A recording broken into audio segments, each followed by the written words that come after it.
Welcome to qnawire. In this problem, let d be the initial distance between the source and the observer. Also, we can write the time taken by sound to reach the observer. T1 is equal to d by v, and the source is also moving. So at t is equal to capital T, it is moved a distance of s, and it is given by s is equal to 0 multiplication t plus half a t square.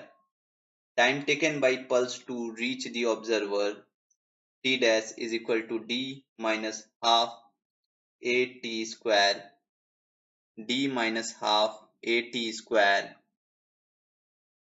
by v.